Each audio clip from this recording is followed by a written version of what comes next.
We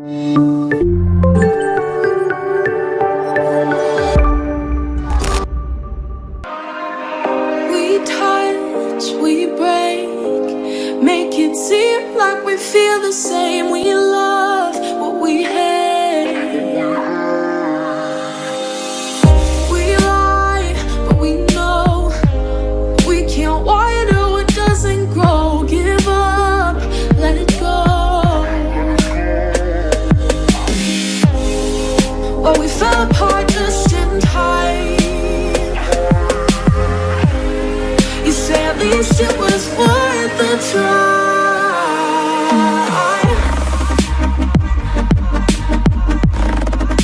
At least it was worth the try.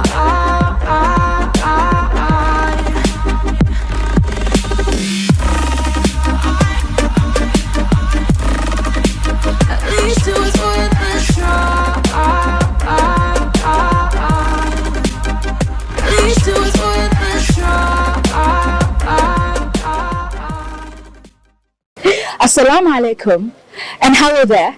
Welcome to another exciting episode of Chill Zone. Today it's going to be amazing. We are going to talk about styling, cultural wear, transformational tip, and much more others. Not forgetting interacting with a great mind today. So for you to enjoy much more of this, stay tuned. And by the way, I am Rochelle Hakim, aka Ray. Get ready to be diving in awesomeness.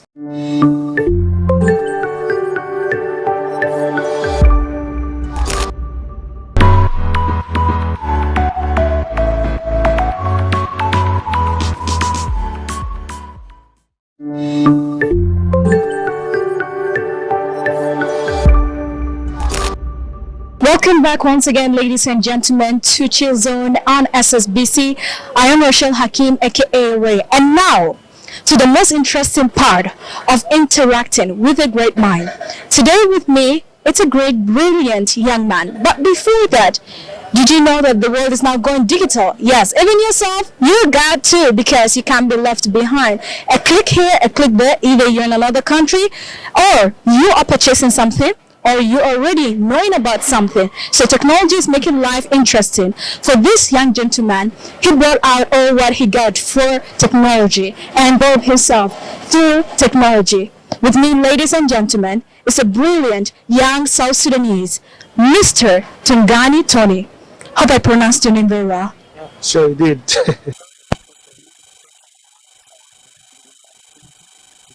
Ndisho, my James.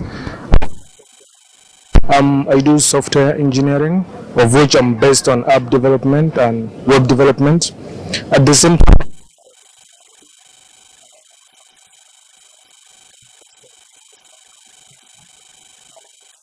time, I am mostly involved in coding, computer coding, and then plus other few things that I do. I'm very excited to be here once again. Well, thank you so much, Tony. I'm so excited that you are now the great mind right here. Everything about you is truly advanced. And I feel like, I need to learn something. So talking about technology, what comes to your mind whenever you hear the word technology? Technology has very many ways of defining it. In the simplest format that I can describe it is technology refers to ways of using scientific methodologies to simplify man's work in a practical way. That is, for example, using your phone to automate or to start a car, or maybe using a machine to make ice cream. That's the simplest example I can give of what technology means. Since technology has done a lot, signs and wonders in our today's world, how did technology open for you platforms and at the same time the use that it made in your life? Thank you. Technology has really done a lot in man's life. From the way he lives, from the way he does his things, and then from the way things have been made easy for him. For example, gone were the days when we used to move from one place to another to deliver messages. Nowadays, we're using instant messaging applications, be it Facebook, Twitter, Instagram. You can get to know that technology is evolving day in, day out. Things are getting complicated, things are being eased every day. Even when you get to look like way back in the 1960s, when internet was being used as a private means of communication, you'll get to realize that as time goes by, it has been made public. For example, in the 21st century, people are using technology to do a lot of things. Technology has done a lot of wonders, be it negative or positive. From the way people are living socially up to the way people are making financial gains, be it of the cryptocurrencies and the bitcoins, from the way people are showcasing their lifestyle. For example, the online TV shows, the modeling that are taking place, that are being showcased live on TV. These are all as a result of technology. But then it has not only impacted man in a good way, but also it has gone to the bad side, of which we have seen a lot of consequences as a result of technology, be it in form of security. We have seen cases of hacking, we have seen cases of malware attacks, we have seen cases of vulnerabilities affecting networks, and we have seen cases of homes being raided because of poor alarming systems. We have seen cases of cyberbullying. We've seen issues of leakages. People are having their contents being leaked online without their permission. So you'll get to realize that technology has done a lot of good things, but then on the other side, technology has really created a lot of negative impact on man's life. Oh, thank you so much. I just feel like, you're a bank of knowledge. You truly made this to be part of your DNA. Exciting, right? Yes, we are not yet done. And now talking about technology being harmful and at the same time being useful, did technology make our society lazy? On the other side, technology has really created laziness in the society and in very many ways. For example, if I can talk about the simplest way, or the simplest example that I can talk about is the washing machine. Gone were the days when you used to wake up early in the morning, you bring out all your clothes, you start washing by 7, you get done by 10 or by 9.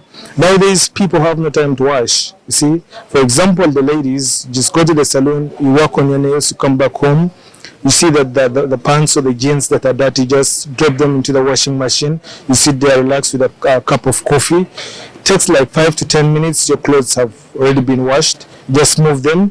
You either take them to dry somewhere, or you take them out to dry. You see, so technology has done a lot of things. Technology has made people more lazier. I've just mentioned one example. A second example I can talk about is even the way people, for example, about eating.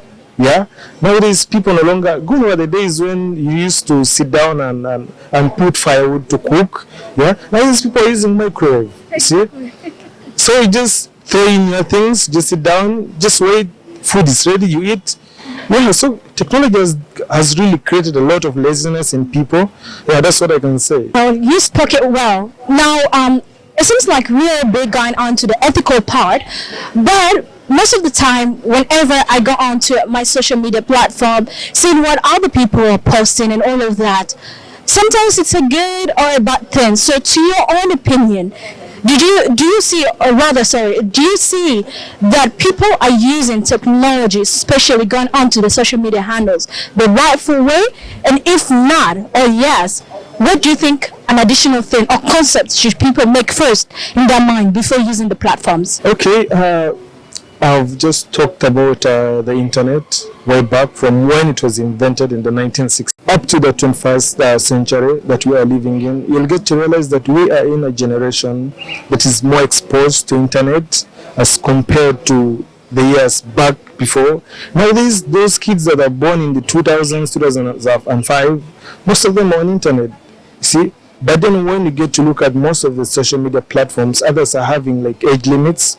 Perhaps maybe 18 or 16, you see, gone are the days. For example, when I opened my first Facebook account in 2007, by then things were so hard. Like to open Facebook, you need to maybe get a parent to do that for you to control your account. But nowadays things are just going wild. Every day people are getting more exposed, especially the teenagers who are below 18. See, they're getting exposed now. They're even getting exposed to lifestyles. They're trying to imitate what's taking place on internet. There are those people that are so much possessed with their idols. For example, you see what is happening on Instagram. Maybe Kim Kardashian has posted something, a photo, maybe during one of these events. Then a teenager outside here is trying to mimic that, is trying to dress in that same way. Perhaps she might be trying to copy or trying to imitate what her model is doing, but then the society is taking it in a bad way, because that's not how African tradition is. You see, another second thing is that the people, especially the teenagers who are out there, the life they're living is not so good. People nowadays are trying to fake it till you make it. You see, people are trying to prove to others that they are living a good lifestyle on internet, yet in actual sense, the life they're living outside is not that well off. See, nowadays we are living in a world whereby you want to prove to everyone that you are so good, you don't have any problems. But when you go down, or when you just check the background, things are not really that good. Yeah, so that's what I can say about that. I'm so glad that you highlighted the most important part of people trying to live other people's life because of social media, or let's say technology in general. So now going on to robots.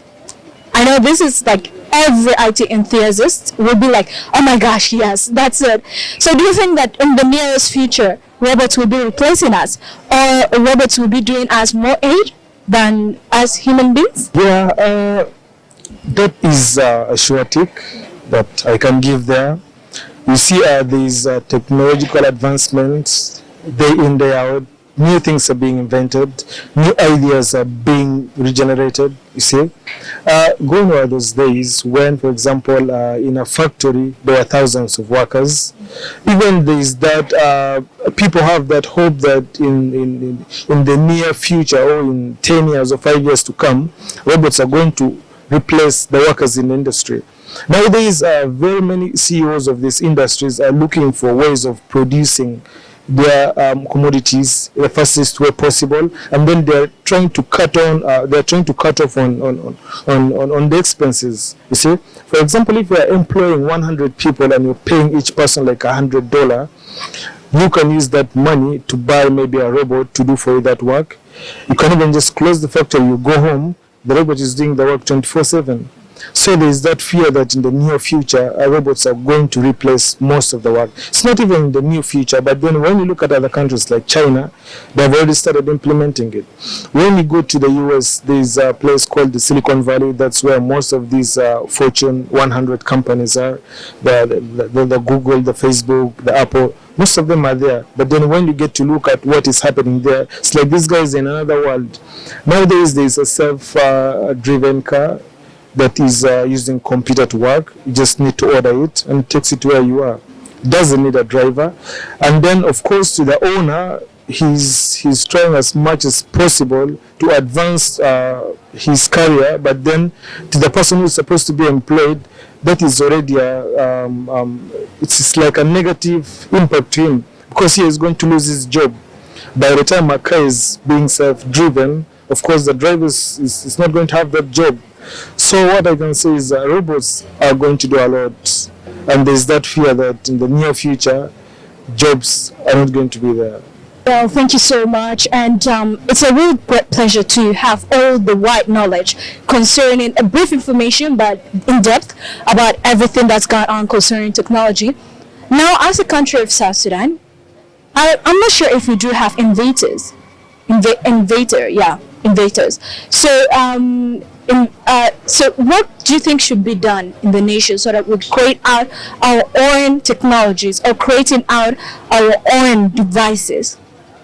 what are the opportunities or what are the chances or things that are needed to be done? First of all, when you get to look, you'll get to realize that most of the students who are graduating nowadays, they're those that are based on IT, be it the web developers, be it the software engineers, be it the project management planners, and other things. But then the good thing is that when you look at South Sudan, day in, day out, new features or new ideas are being implemented. If I can go like 5 years back, we didn't have like web developers. We used to go to Kenya, or we used to contact guys in Uganda to develop for us a website. See, when you look at most of these companies or the NGOs, they can give out a job. For example, a job of an IT personnel, they need to go and get like an expert from outside, from abroad, to come and take over that job, because they're undermining a South Sudanese. They will look at you because you have done IT. Of course, you may be having that certificate, but then they assume that you don't have the knowledge. See? So most of these jobs, you'll get to realize that they're being given to these guys who are from abroad or who are from other countries because they think they have more knowledge or they're more skilled than the South Sudanese. That was something like 5 years back. But then when you get to look at the current situation, you get to realize that South Sudanese, especially in the IT industry, are getting more exposed day in, day out. People are now learning new things. If I want to develop a website, I don't need to go to Uganda, or I don't need to consult someone from another country to do it for me at a cost of $1,000 or something like that. I can contact a local company in South Sudan here. They can develop for my website at a cheaper price. See? Then there are these, I've heard of these, an app, a healing app. It's called Nile Border. That app, I was just reading it in the morning. It was developed by, I think, a 20 to 23-year-old South Sudanese, an entrepreneur. He developed that app. So by the time you see such a skillful South Sudanese are putting in more to the IT industry, you'll get to realize that the industry is growing. See, people have now realized that it's time they apply what they've learned, into the real practical sense. See, people already are doing a lot. Like even when you go to the IT setups, for example, the Seniors Hub, I don't know if you've heard of that in Haimalakal. When you go there, you'll get to realize that there are a lot of computer engineers, software developers. There are those that do web developers. Most of the time, these guys are there. They're coding. They're sharing new ideas. The only challenge that is affecting us here in South Sudan, I think, is maybe we don't have enough resources, be it in terms of the poor internet, also the cost of electricity, the cost of transport, moving from one place to another. You see, these are the challenges. But then if we can have that startup capital, or if the government can invest some money into the IT industry, I think we are capable of developing that industry. Thank you so much, and I'm so glad that I had you here. A great pleasure to be informed, not only to be talking or chatting, at the same time being exposed to a great mind right here. Well, before closing, I would love you to give your own final word and what you would love for your people or the youth out there to do so that they will enhance their ability in the new modern world of digital world. What I can tell the youths out there is you have to be confident in whatever you do. You see, if you don't expose your talent to the world, no one is going to expose it for you. You see, if you're good at something, prove to everyone. You see, then there is another thing that I can tell you is there is always that quote that I normally tell my friends: if you're good at something, do not give it out for free. You see, because by the time, for example, if you're so good in developing softwares and then you start developing for people things free of charge, they're going to take advantage of you. See, so if you're good at something, please do not give it out for free. Try to value yourself. Try to learn as many things as possible, because you never know. This world here, things are changing. You see, you shouldn't be stuck to one thing, because you never know. Tomorrow or the other day, it might be outdated. You see, so who knew that Nokia was not going to be anymore? We didn't know that. So what I can tell you is try to learn new things. Try to learn on things that are currently on trend. You see, because you never know. One day you may wake up and it's on demand. That's what I can tell you. Thank you so much, brother. Such a great pleasure to have you.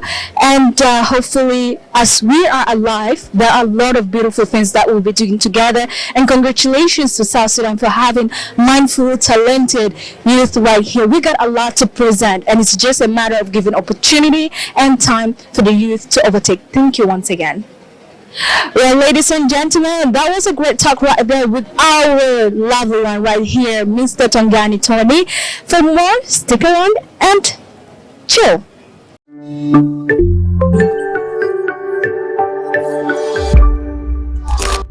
Welcome back, my beautiful viewers. You know, whenever I think of culture, I think of uniqueness. I think of creativity. I think of love and endless words for it. So since I'm going to reveal to you another interesting young lady that's so proud about her culture. And for today, she's going to talk about her learned and most importantly, the type of outfit that she's putting on. Ladies and gentlemen, welcome the moment of our cultural wear. Be proud of it.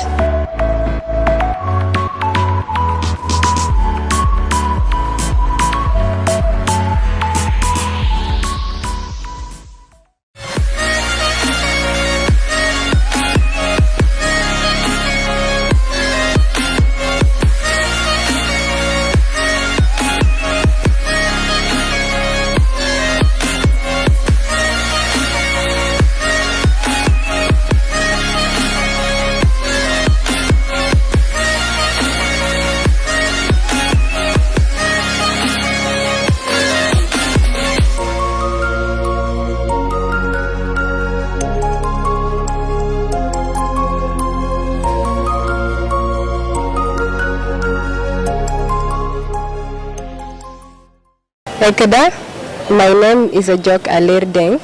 I'm from South Sudan. That should be pretty obvious. But I'm from a very unique tribe known as the Dinka tribe. We call it Jeng. In my culture, we are known for being really tall people. We go over 7 feet of height, and we are very unique in standard because we are dark and slender. That's what we are uniquely known for. Another thing with us is we have very white teeth. That's due to the milk that we take because we drink a lot of milk, which contributes to this. Another thing about my culture is the food. We eat plenty of sorghum. We grow sorghum and millet, and we eat it usually with meat, fish, and other things like groundnuts. These are the staple foods that we eat. Currently, I would just want to explain to you what we wear as in our culture as the Jeng people. So what I'm wearing down here is, they call it biok. The brown attire I'm wearing is called biok. This is mainly made out of goat skin, and this is what the women usually wear. And as you can see, it's designed with a lot of beads, because beads in my culture are like a sign of royalty. These are the accessories that we use. Other people might prefer gold, silver, but we think beads is what is royal. And then when you come up here, the beads I'm wearing on my waist particularly are called gang. You wear this to show your beauty as when you're a fully grown woman. When you pass the stage of childhood going into adulthood, you wear this gang on your waist to show your waist how beautiful you are, and shows your confidence as well. And then this bead on my head particularly, this is the real sign of royalty. Like with other cultures, you find people wearing crowns, but this is what we refer to as our crown. So when you wear this, you are fully a royalty. And then I would really love to encourage every South Sudanese out there to fall in love with their culture. There's nothing more unique than your culture and where you come from. Usually everyone should be proud of where they come from. In my culture, there is one unique thing about it. We the Dinka people, no matter where you're born, you will always know your culture. You will always have to speak your language. These are things that we are brought up in. So it makes us fall in love with our cultures, and we never forget where we come from. So every South Sudanese out there, please treasure your culture, love it, and explore it. Thank you.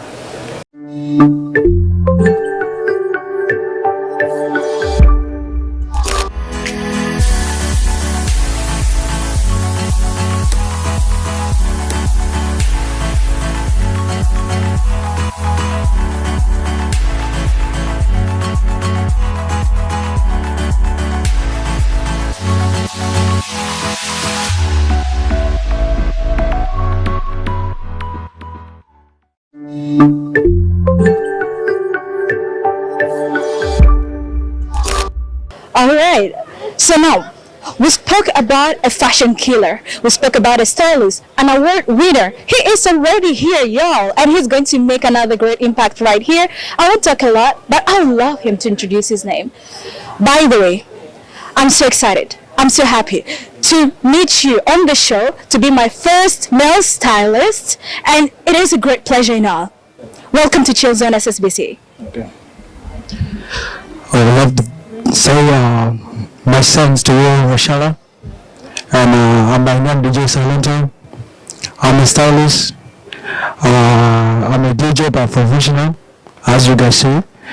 And I'm a winner of South Sudan Fashion Week, the main stylist of the year. I also won the DJ on GA.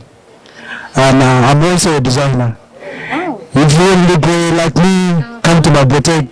So that's it. So that's all about me. And I want to say, like, being a stylist is not something simple, okay? It means a lot, okay? It took a lot of things to look great, And for me, I started when I was young. To look good, it's like a passion, yeah? I've been starting it, things from other people, and it's very good sometimes to get something like people will know, like, hey, this is, you come around people like, hey, this is your Silento, okay? And then though people that know you, people will be like, yeah, what is silence around us? So I want to say, like, my thanks to you, and to our youth, passion is the most important thing in the world. Yeah. And as a South Sudanese, we have to be good at something. We have to be good in stylish or in a passion or in modern. We have to be good at something, And I have a little stories. And in May, I went to Turkey, Istanbul. My first time around in Istanbul, I went. So the time that I was approaching to migration, the lady called me. She called me, and she started asking me, "Are you from South Sudan?" I'm like, "Yeah." "How do you know that?" I'm like, "South Sudan is good at passion." I was proud, yeah? I'm like, "Yeah, that's great." So, we have to preach passion. Passion is the most important thing in the world. And I want to say to all the guys that, let's keep preach passion, and that's what I can say. All right, that's so great, and I'm so excited that he is right here, DJ Silento. So talking about fashion, and it seems like a great passion for you. I wanted to know, the look that you are putting on today. What inspired you to dress like this, and what is this look for most of the time? As I told you, I'm a designer myself. I'm a stylist, I'm a designer. So it's very easy for me. It's very easy for me, and things always look different, yeah. So I know that I'm coming for interview, I have to look different, yeah. Okay. Guys, so the influential part about it.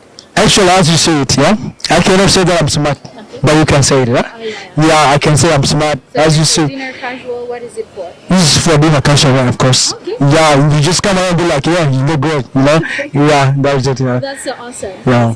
Well, thank you so much for your time. I'm so pleased that you came with all the beautiful things you got to put for your country people. And I hope this is not the last time we're going to see you on screens. And next time, we are going to be wowed with another thing and another award as well. Well, ladies and gentlemen, thank you so much for sticking around. But still, we are not yet over. For you to continue on to watch all of these beautiful things once again, you can go on to our Facebook page, that is Chill Zone SSBC. Not forgetting as well on our YouTube channel, that is Chill Zone SSBC. Every latest bit of it will be there because fashion is our thing. Stay tuned. Well, ladies and gentlemen, from talking to a great mind, exploring a different culture, going on to styling, now to the most exciting part, and that is how to protect your thoughts. You know, now we are in a world whereby we easily get influenced and immediately take it into action and spoil our emotional beings. For you to protect your thoughts, you need to, one, avoid those who are poisonous or toxic to you. Go into things that will truly brighten up your soul, and that is interacting with people of great thoughts, people of positive energy, and people who always smile. Yes, smile. So whenever you do smile, you feel the world has lightened up in you, and the same goes to those who will be smiling back to you. Secondly, learn to pray. If you're already a prayerful person, believe, have the faith, because through prayers you'll be able to communicate with your God, and at the same time have the spirit of communication and interaction that is through your Lord. Lastly, learn to keep yourself busy, because an idle mind is a devil's workshop. Yes, an idle mind is a devil's workshop. Whenever you keep yourself limited from doing productive things, through that you'll find your mind being attacked with things that doesn't actually add up on you. So dear one, it is very important to know who you are, to distance yourself from things that will distract you, to stop things that really hurts you and destroys you. If there's anything that is not making you comfortable, walk away from it, because your thoughts, it is what you are or who you are. Guide your thoughts, empower yourself. No one will do that to you. Only you will do that. With this, I have come to the end of this beautiful show. I'm so excited for everyone that took part, and for you as well, taking your time, sitting and listening to me. Much more of Chill Zone will be next time, the same time, the very date, so don't miss it out. For you to follow me, you can go on to Chill Zone SSBC, that's on Facebook, and as well our YouTube channel, that is Chill Zone SSBC. Much more of this with me, Ray Rochelle Hakim. Stay tuned. Bye-bye.